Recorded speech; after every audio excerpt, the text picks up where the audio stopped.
Kebetulan kami sudah melakukan pertukaran pelajar. Implementasinya pertama kali ya melalui pertukaran pelajar. Dan dia sempat katakan, saya merasa iri ya. Saya katakan, kenapa kamu iri? Karena program ini kenapa di zaman saya itu tidak ada. Saya bilang, jangankan kamu, saya juga mau.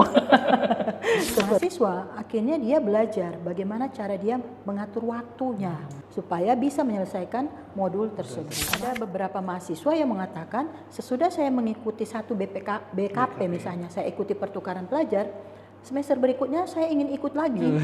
Saya bilang, yang mana yang kamu ingin ikut? Ya, karena praktek hal tersebut juga sehingga kami ya memperoleh gold winner dari LLDK 16 sebagai PTS yang paling proaktif mengikuti kegiatan MBKM.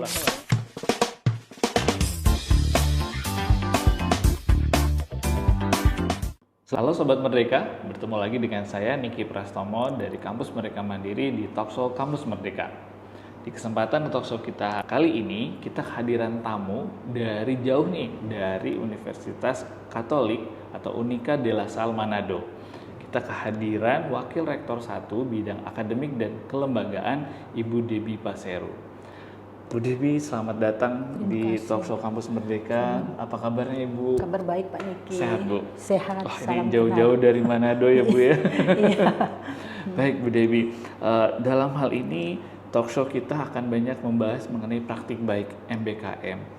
Bagaimana kegiatan-kegiatan di banyak perguruan tinggi di Indonesia dari Sabang sampai Merauke itu bisa menjadi informasi yang penting bagi kampus-kampus lain Bu, untuk bisa melakukan kegiatan MBKM lebih luas lagi, lebih berkembang lagi. Nah Bu Debbie, dalam hal kegiatan MBKM ini, bagaimana proses perkembangan MBKM sendiri di De La Salle Bu? Atau mungkin bisa dimulai dulu bagaimana De La Salle menerima kegiatan MBKM ini? De La Salle itu menerima dengan baik ya. Pak Rektor kami, Profesor Dr. Johannes Ohe Timur, sangat mendukung untuk kegiatan MBKM ini. Karena beliau menyadari bahwa kebijakan MBKM ini dapat mempercepat perkembangan Universitas De La Salle. Kebijakan MBKM ini mendorong perkembangan De La Salle untuk mencapai IKU. Memang IKU itu awalnya bukan untuk perguruan tinggi swasta ya, memang hanya ditujukan untuk perguruan tinggi negeri. Tetapi Pak Rektor mengatakan pada kami bahwa itu merupakan praktik yang baik, hal yang baik ya, karena kebijakan MBKM mendorong kami untuk melakukan penyesuaian Renstra yang kami susun sebelum kebijakan MBKM tahun 2019. Otomatis adanya kebijakan ini mendorong kami melakukan penyesuaian Renstra. Nah, selanjutnya turunannya berarti ada rencana operasional. Dan otomatis IKU itu yang menjadi dasar bagi kami dalam menyusun rencana operasional selanjutnya.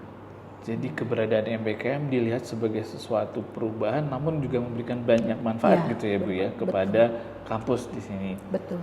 Itu di tingkat rektorat, di tingkat pelaksanaan mungkin di prodi, di dosen bagaimana? Untuk di tingkat unit kerja ya, khususnya misalnya program studi, itu semua sangat mendukung. Kalau boleh saya tambahkan bahwa setiap kebijakan MBKM itu biasanya kami sampaikan kepada para dosen. Di Universitas De La Salle, setiap awal tahun itu kami punya yang namanya kegiatan hari studi namanya. Jadi itu kayak hari breaknya buat kami sih sebenarnya dari kegiatan Tridharma ya. Jadi ada satu hari khusus buat kami untuk duduk bersama menerima informasi mengenai isu terbaru atau tren terbaru dalam dunia pendidikan. Nah kebetulan kebijakan MBKM itu ada sehingga bisa kami sosialisasikan langsung kepada dosen-dosen saat itu. Jadi sudah ada jalur yang membudaya ya terkait informasi itu disalurkan dari rektorat pimpinan kepada rekan-rekan dosen. Wah, menarik. Karena itu sudah menjadi agenda dalam kalender kegiatan universitas. Jadi itu di awal tahun. Seperti itu. Iya. Baik Bu. Nah, saat ini di De La Salle sendiri kegiatan MBKM-nya sudah mungkin bisa contoh-contoh Bu dari kegiatan MBKM yang sudah dilakukan di De La Salle? Ya, mulai dari kilas balik ya, boleh ya. Oke, di tahun 2011 itu kebetulan kami sudah melakukan pertukaran pelajar dengan Pukyong National University di Korea. Di Korea, iya. Baik. Kebetulan ada dosen kami yang sedang studi S2 di sana. Kebetulan kami sampaikan boleh tidak beliau membuka jalur kerjasama dengan Pukyong. Nah, kerjasama ini disambut baik dan implementasinya pertama kali ya melalui pertukaran pelajar. Kami sempat bertanya, sempat berdiskusi apakah boleh mahasiswa S1 kami diikut sertakan studi dengan mahasiswa S2 di sana. Belajar mata kuliah tingkat S2 di S2. sana. Jadi sebenarnya mereka sudah melampaui dari levelnya mereka. Tetapi ya mereka menyambut baik. Karena kalau S1 itu berbahasa Korea. Tetapi kalau S2 itu kan mereka menerima mahasiswa internasional sehingga berbahasa Inggris. Jadi mendapat lampu hijau dari mereka sehingga kami mengirimkan sejak tahun 2011 sampai seterusnya 3 tahun ke depan. Dikaji juga berarti kan karena ini di level S2. Iya. Walaupun tadi dari sisi bahasa jadi lebih memungkinkan, tapi dari sisi materinya sudah sesuai banget atau bagaimana? Ada beberapa mata kuliah yang bisa kami sebenarnya rekognisi waktu itu. Jadi ada proses rekognisinya? Iya, ada prosesnya. Okay. Jadi mungkin tidak semua SKS ya, tetapi mungkin hanya misalnya 3-5 SKS seperti itu. Jadi itu sudah dilakukan sebenarnya. Sebelum ada MBKM, sudah dilakukan ya proses pertukaran pelajar internasional ya Bu ya. Betul. Baik. Kemudian dari situ Bu? Dari situ kemudian juga kami sebenarnya punya jenis BKP yang lain yang namanya membangun desa ya. Tetapi kalau di Delasal itu namanya desa binaan. Desa binaan. Tahun 2014 kami membina satu desa di daerah Tomohon namanya Desa Rurukan. Itu merupakan daerah penghasil bunga ya, hortikultura. Bagus. Kemudian sepanjang tahun biasanya kami masing-masing program studi akan menyediakan satu jadwal khusus untuk memberikan materi ataupun melakukan pengabdian pada masyarakat di desa sana. Jadi seperti prodi ilmu keperawatan, mereka biasanya memberikan penyuluhan kesehatan secara gratis kepada masyarakat di sana ataupun misalnya melakukan pengobatan ya. Kemudian kalau prodi teknik informatika memberikan pelatihan TIK kepada guru dan siswa di sana. Sebelum itu sudah ada rekognisi SKS juga Bu? Kalau untuk itu memang mohon maaf belum ya. Itu belum. Kalau untuk membangun desa belum. Tapi kalau untuk yang pertukaran iya. Menarik sekali Bu Debbie. Untuk yang kegiatan pertukaran pelajar ke Korea, kemudian desa binaan pada saat 2011-2014 itu dari sisi pembiayaan bagaimana Bu waktu itu? Dari sisi pembiayaan kalau untuk yang ke Pukyong itu pembiayaannya dari mahasiswa, tetapi International Office dari Pukyong juga menyediakan beasiswa, tetapi hanya terbatas pada satu orang. Jadi biasanya mereka yang terpilih kami sudah lakukan seleksi dan wawancara. Nah, pada saat kami wawancara itu dalam bahasa Inggris untuk mengukur kemampuan bahasa Inggris mereka dan juga sudah sekaligus bertanya mengenai mohon maaf kondisi keuangan orang tua, apakah orang tua bersedia menyediakan dana misalnya. Tetapi juga Delasal tidak menutup mata, artinya kami juga mencari sumber dana, misalnya dosen-dosen boleh nggak urunan dana buat mahasiswa kami misalnya, seperti itu ya. Atau kalau misalnya mahasiswa kami jualan sesuatu, ya kita dorong untuk membeli seperti itu. Ataupun ada alumni yang kita kenal yang bisa membantu, nah itu pasti mereka akan berikan dana, support. Bahkan ada satu alumnus yang memberikan dana cukup besar dan dia sempat katakan saya merasa iri ya. Saya katakan kenapa kamu iri? Karena program ini kenapa di zaman saya itu tidak ada. Saya bilang jangankan kamu, saya juga mau. Seperti itu. Baik. Iya. Pada saat itu berarti sebelum kebijakan MBKM muncul ya Bu. Dan bagaimana adopsi kegiatan pertukaran pelajar desa binaan tadi ketika MBKM itu muncul kebijakan itu? Kami awal terlibat itu secara tidak sengaja ya melalui program Permata Sakti. Waktu itu kan Delasal itu masih termasuk dalam wilayah LEDIKTI 9. Nah saya ingat di bulan Agustus saya membaca websitenya, lamannya ada tentang Permata Sakti. Begitu kami coba dan akhirnya lolos. Nah pada saat Permata Sakti itu kami menawarkan 5 mata kuliah dari beberapa program studi dan syukurlah responnya cukup baik ya, karena kami bisa menerima beberapa mahasiswa, hampir 50-an mahasiswa, 79 dari beberapa perguruan tinggi, 25 PTS dari seluruh Indonesia. Jadi itu keberhasilan itu menjadi kebanggaan buat kami ya. Apalagi program Permata Sakti itu peserta dari Sulawesi Utara, Delasal satu-satunya. Wow. Jadi kami bisa ternyata ya. Nah, akhirnya kami begitu ada kebijakan program MBKM yang lain, akhirnya kami turut serta. Karena sudah ada pengalaman, sudah ada informasi yang dipelajari juga dan difahami dengan baik ya, kepada rekan-rekan dosen juga disampaikan dengan baik. Kaitannya dengan dukungan, tadi ada dari pimpinan Anda, dosen ada, dari orang tua atau dari mitra-mitra dari Delasal sendiri, bagaimana ya kegiatan-kegiatan apa mungkin yang sudah pernah dilakukan juga oleh Delasal kaitannya agar banyak pihak terlibat, Ibu? Kalau dari orang tua itu agak mudah ya saya katakan, mohon maaf, karena kami juga punya kegiatan yang disebut Parents Day. Ada lagi, iya. Jadi itu di periode Februari sampai April ya, periode setiap tahun. Jadi itu adalah momen bagi program studi untuk bertemu dengan orang tua pertama kali, dengan mahasiswa baru juga dengan para dosen. Nah, di kegiatan itu biasanya kami menyampaikan mengenai kebijakan yang terjadi di program studi ataupun di Delasal sendiri. Dan bagi mahasiswa kami yang lolos, yang sudah lolos program-program MBKM, biasanya itu Pak Niki ada pertemuan awal ya secara daring antara kami dengan orang tua. Bahkan Pak Rektor hadir, para dekannya hadir. Jadi di situ terjadi komunikasi ya.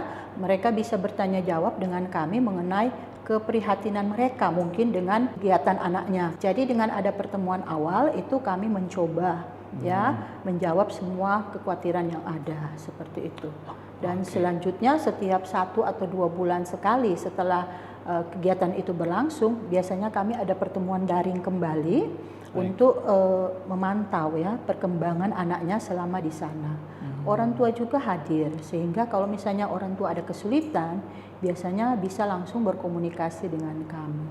Baik, jadi dalam hal ini kegiatan-kegiatan dari kementerian untuk pertukaran mahasiswa mulai dari sebelumnya Permata Sakti, kemudian sekarang dari MBKM Flexip benar-benar dimanfaatkan dan disosialisasikan kepada sampai ke orang tua ya, Bu ya. Betul. Untuk itu. Ya, kalau untuk mitra biasanya memang karena itu melalui jalur prodi, kan biasanya jalur prodi program studi yang biasanya punya kerjasama dengan mitra ya. Biasanya mereka lebih dekat dengan mitranya sehingga yang mereka melakukan pendekatan pribadi. Artinya duduk bersama dengan mitra tersebut, kemudian menjelaskan mengenai kegiatan MBKM, khususnya misalnya penyediaan tempat magang ya buat mahasiswa kami nantinya. Boleh diceritakan pengalaman di Delasal sendiri, program-programnya sudah melakukan program apa saja, bagaimana respon mahasiswa mungkin itu? Untuk program magang, kalau untuk Flexip kan sudah jelas tetapi kalau untuk mandiri, kalau di Delasal, program mandiri kami yang kami lakukan, kami sebut itu Lasal MBKM. Jadi MBKM. Ada Lasalnya. Ada brand sendiri. Ada brand sendiri. Untuk program magang, baru dipilih oleh beberapa program studi. Dan yang gencar melakukan adalah program studi agribisnis. Tahun lalu mereka mengikut sertakan mahasiswanya ke EcoCamp yang ada di Bandung. Ya, itu di bawah Yayasan Lingkungan.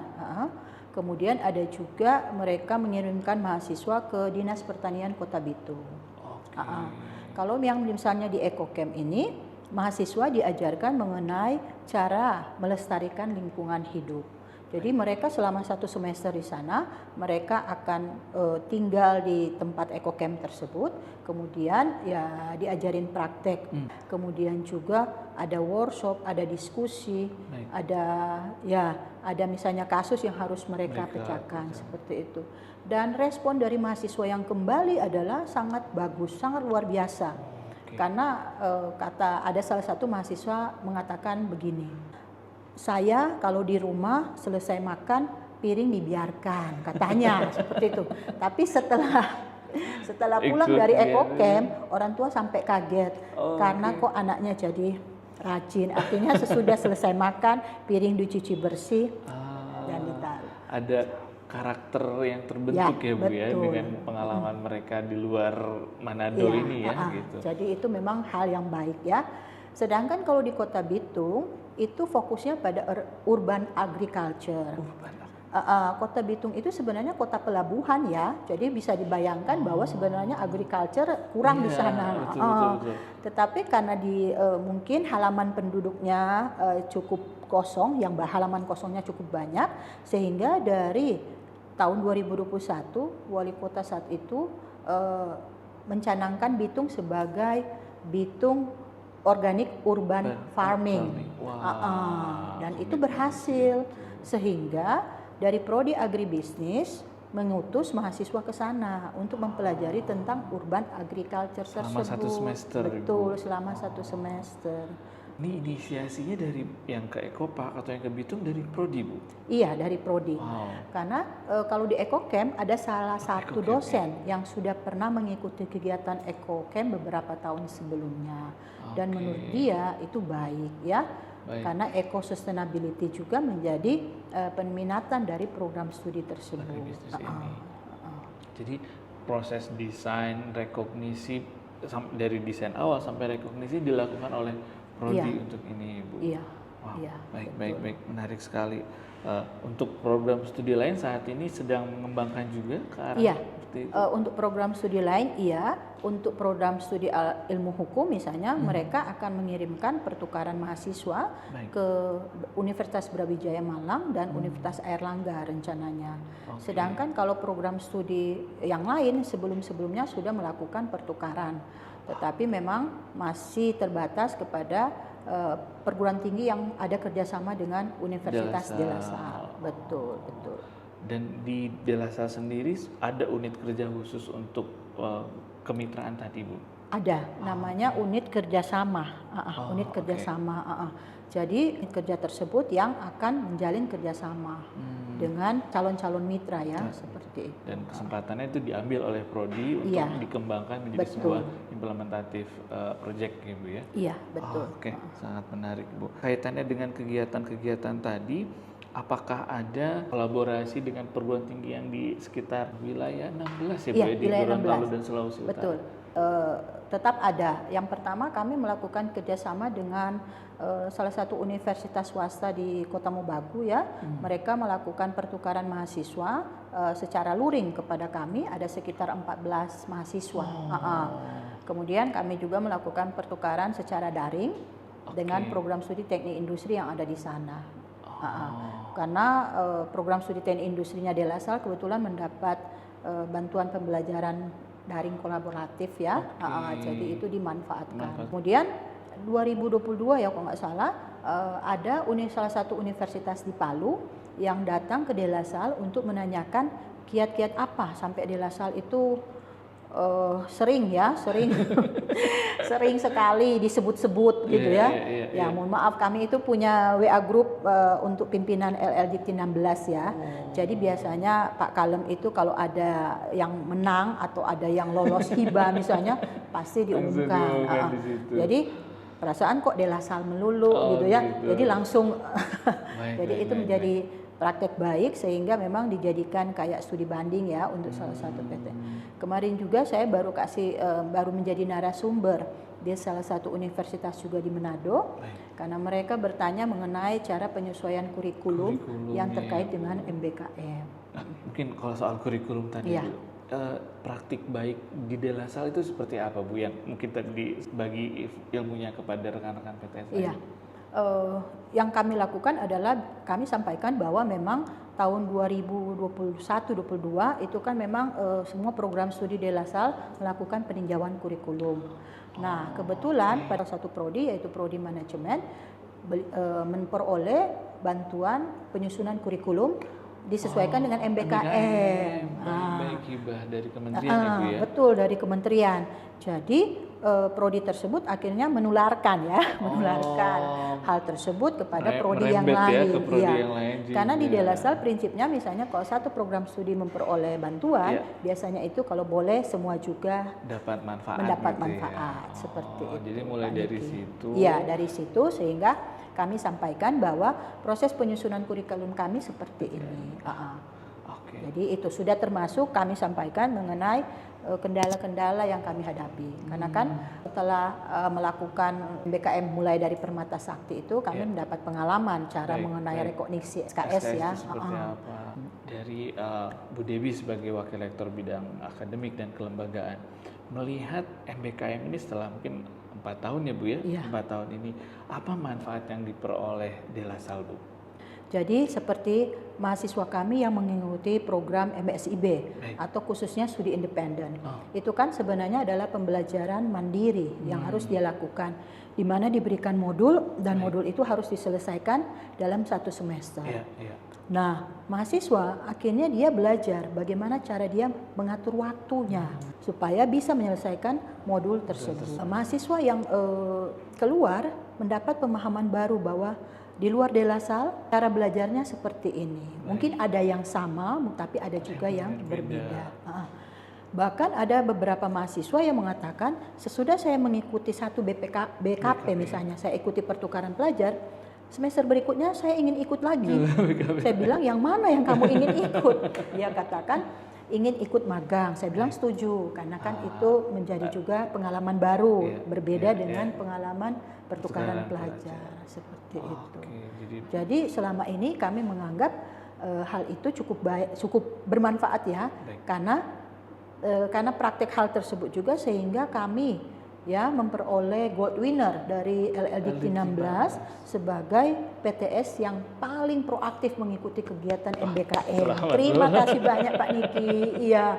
Kemudian juga di akhir tahun lalu kami mendapat rekomendasi dari LLDT sehingga kami memperoleh program bantuan yang namanya inovasi pembelajaran. Jadi manfaatnya pasti sangat terasa di De La Salle seperti itu. Begitu banyak manfaat ya yang bisa diperoleh De La Salle. Nah, terakhir nih Bu Dewi kaitannya tadi dengan banyaknya benefit yang diperoleh, bagaimana atau strategi apa yang dilakukan oleh De La Salle untuk bisa mempertahankan konsep pembelajaran di luar kampus ini melalui MBKM dan juga rencana ke depan dari De La Salle terkait hal ini, Bu Dewi? Ya. Jadi untuk strategi dan rencana ke depan, yang pertama adalah kami memperkuat tim kerja ya. Memang saat ini di De La Salle kami tidak ada unit khusus ya, tetapi semua kebetulan di bawah koordinator WR1, namanya koordinator MBKM. Di bawah saya ada PIC untuk masing-masing flagship. Nah, itu yang akan saya perkuat timnya supaya kami bisa lebih bekerja sama lagi dengan para prodi untuk mengingatkan kembali mengenai komitmen mereka mengenai BPKP yang mereka pilih sesuai masing-masing prodi. Yang kedua, kami akan terus melakukan sosialisasi kepada stakeholder, mahasiswa dan dosen mengenai kegiatan MBKM yang dilakukan oleh De La Salle ya. Kemudian kami juga akan mencoba menjalin kerjasama yang baru yang selama ini belum kami rambah, mungkin akan kami jelajah kembali ya, misalnya di sekolah-sekolah mungkin atau di institusi lain seperti itu. Kemudian juga rencananya kami akan mencari sumber pendanaan yang lain untuk melakukan yang La Salle MBKM yang saya sampaikan. Dan yang terakhir, Universitas Katolik De La Salle itu akan merayakan Dies Natalis yang ke-25 ya, yang ke-25 tahun depan ya, tahun depan. Karena kan berdiri tahun 2000 ya. Jadi mungkin momen itu akan kami gunakan untuk ya mensosialisasikan MBKM terus-menerus. Seperti itu. Terima kasih banyak. Mudah-mudahan kegiatannya tadi satu memberikan manfaat buat De La Salle, tapi juga memberikan dampak positif bagi masyarakat di sekitar kampus. MBKM-nya berjalan dengan baik, masyarakat pun akan bisa memperoleh. Itu yang diharapkan Pak Niki ya. Iya, betul. Terima kasih banyak Bu Dewi. Sangat seru sekali obrolan kita dari pengalaman awal sebelum MBKM. Ternyata De La Salle sudah banyak pengalaman untuk melakukan kegiatan pertukaran pelajar ataupun KKN ya dalamnya desa binaan, dan itu dimanfaatkan untuk sebagai komitmen mulai dari pimpinan sampai ke dosen, dan menariknya ada jalur komunikasi sosialisasi ke sivitas akademik bahkan sampai ke orang tua.